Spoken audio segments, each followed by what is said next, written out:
Hey guys, Dominic Savino here again for Sportscaster Central. Today we're going to get into our first demo video, and we're going to talk a little bit about ePortfolios and personal websites. Now I realize as a sportscaster, the idea of owning your own website probably really isn't even on your radar. You already have all your social media accounts, your Twitter, Facebook, LinkedIn, SoundCloud, YouTube, you name it, you've got it, and that's good. But I'm here to tell you that in the current climate of the sports broadcasting business, you pretty much need to have your own website. It serves as kind of a one-stop shop for employers, fans, even just people that just want to check out all the work you've already done in your career.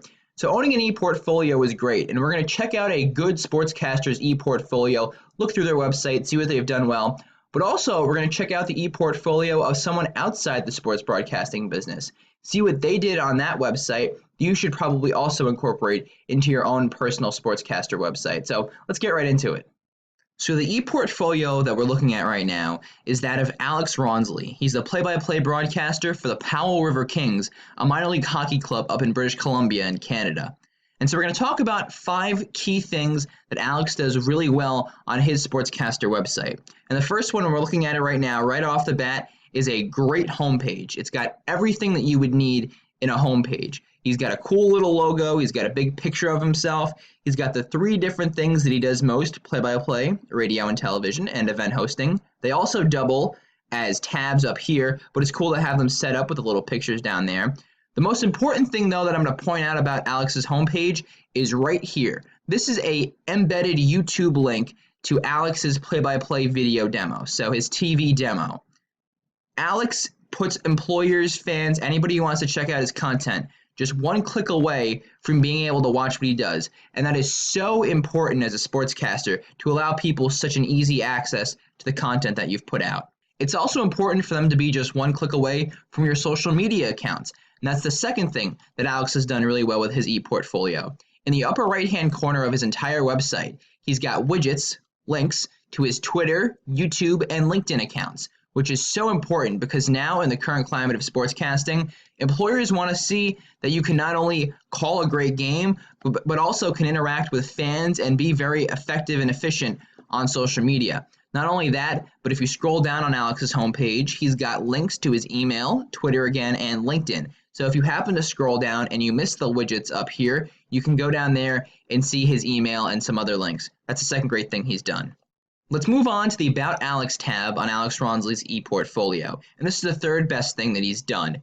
A good About Me page is really important for a sportscaster's website. And you see right here, Alex has a fairly detailed bio of himself and his career because people who visit, whether they're employers or fans or any person in between, they want to know who you are. And Alex gives them a little bit of an explanation, not only about how he came to Canada and made it to British Columbia, but also a little bit of a history in written word about his career. Of course, he's got his resume right here, but the About Me is kind of a nice little synopsis of his personal history and also his career history and how he's gotten from his beginnings as a student broadcaster to where he is now at the Powell River Kings. So that's really important, an About Me page on your ePortfolio.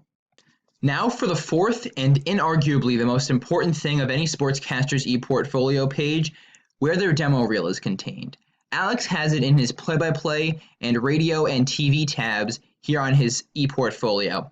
And he does it really well because he shows employers the best work he's done, not all of the work he's done. If you look on the play-by-play tab, he's got 3 embedded links to his SoundCloud page with a couple excerpts from games that he's called for the Powell River Kings. And then on the radio and TV tab, he's got embedded links to some SoundCloud and YouTube stuff that he's done away from the team that he works for primarily.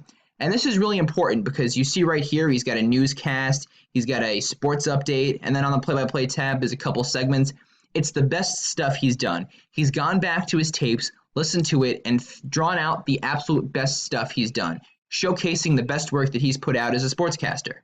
So last but certainly not least, and something that can easily be forgotten, is a contact page. And that's the 5th most important thing you need to remember for your sportscasting ePortfolio. And Alex has it right here. Pretty simple. He's got an email form where anybody visiting his webpage can type in their email and their little message and send it to him immediately. It makes it very simple for people visiting his website to send him a message. He's also got a nice little touch here by embedding a map from Google Maps of where he's located in Canada. But this is the most important thing. You need to include a contact page where people can not only send you an email, but also find your email, your phone, and maybe some other methods of contacting you so that they can reach out to you if they like what they see and they want to contact you, because ultimately the purpose of an ePortfolio is so you can get hired for the best job that you can find.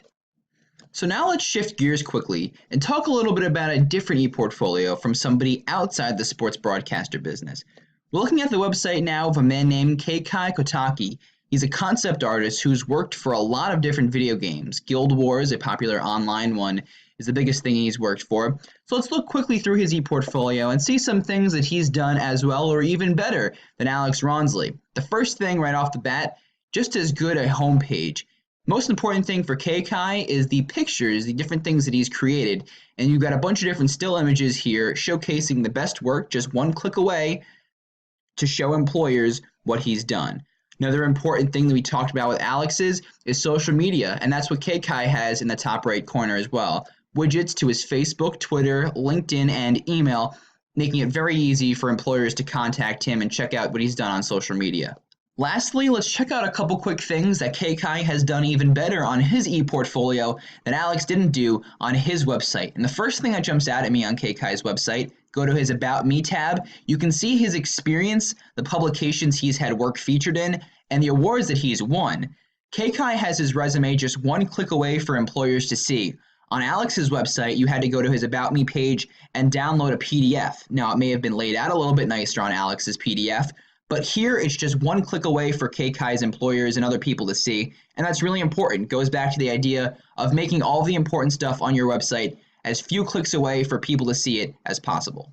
Another thing I like better about Keikai's ePortfolio is if you click on the Prints tab in the right-hand side of the header, you get brought to an external website where Keikai actually sells some different prints that he's created, allowing him to make some more money, allowing employers and different people who might want to use his artwork in different forms to actually purchase the work and purchase rights to use it. Alex didn't have any external links to a website. He actually runs his own sportscasting blog, Alex does. That wasn't on his ePortfolio. That might be something that he would want to do to try and spruce up his website and make his ePortfolio a little bit better and include more of the best work that he's done.